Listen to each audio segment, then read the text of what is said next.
Understanding innovation. How can we move from creativity to innovation? And what is that? Let's just look at a model of the innovation process. If you're a CEO and you want to create new products or services, etc., that may be part of the solution to the global social problems, then here's a generic way to think about getting towards these products and services. You want to create a lot of ideas. And here you see this idea of a funnel. So there's 50 ideas generated. And then you want to use divergent thinking to really create different types of ideas. And then you're going to see and evaluate those ideas, develop them a little bit more, see which ones seem to be more workable, more reasonable than others, and develop them further, test them. And at some point you sort of come up with potentially one idea that can be implemented. Innovation actually means something has happened, something has changed, something in the world out there is novel and different. Many people think of themselves as creative, and that means they come up with ideas.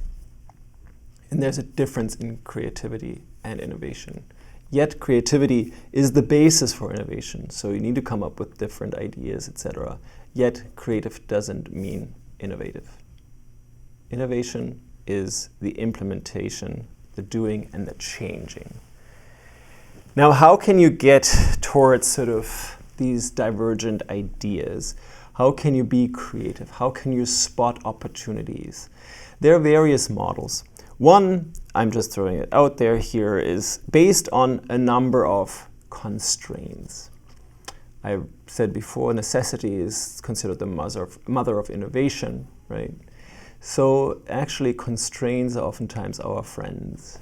And the constraints can come from the kind of people that are involved that you have around you, the kind of capital that you have accessible to you, and the kind of opportunity spaces that you create that are given within a certain context. So let's say you are a student, you don't have that much money, but you know a couple of smart kids, and the context in which you're operating may be something of, let's say, a retail store, or you are interested in fashion, or you're interested in computers.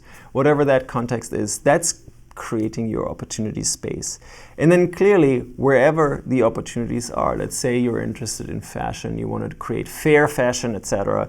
You want to work with people that are excited by that, and you want to create a model of a shoe, then you might be constrained by the kind of capital that you can muster, but maybe you can get exactly that type of capital, and that's where the overlap is occurring. You have people that can help you with producing a shoe, have the capital to do so, etc.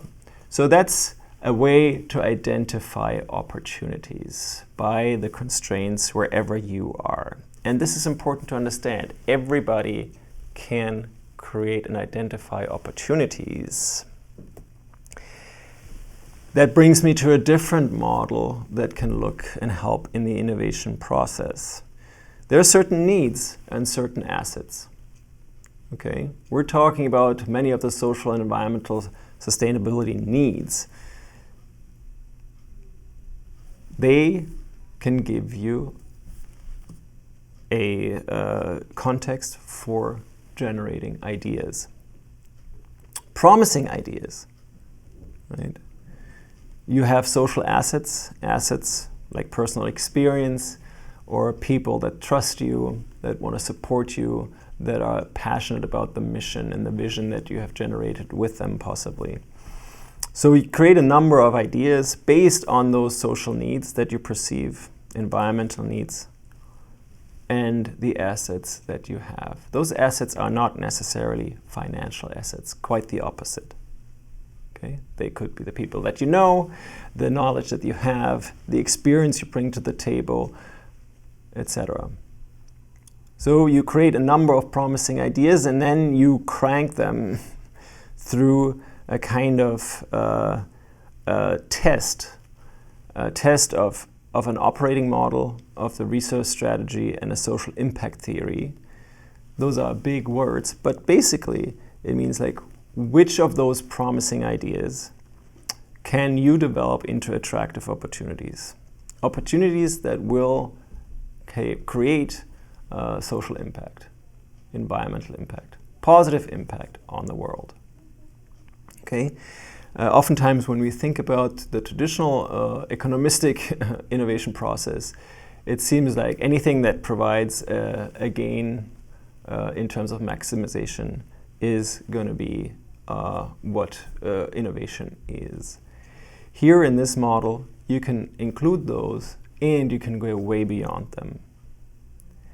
And you can see what kind of promising ideas, for example, in terms of electric car development, are actually operationally feasible. Which can you resource? What kind of impact will that have if you create electric cars like Tesla did? Okay. So these are just some ways to think about innovation and creativity. And I think one big takeaway here in this conversation is thinking in opportunities and not so much in problems. You have to understand the problems, but as Peter Drucker said, every global social and environmental problem is a business opportunity in disguise. It's an opportunity. Global managers and leaders are masters in understanding these global problems, understanding and seeing the opportunity. That means they're able to remove the disguise. They're able to see what others are not yet seeing, like Elon Musk did when he developed the electric vehicle.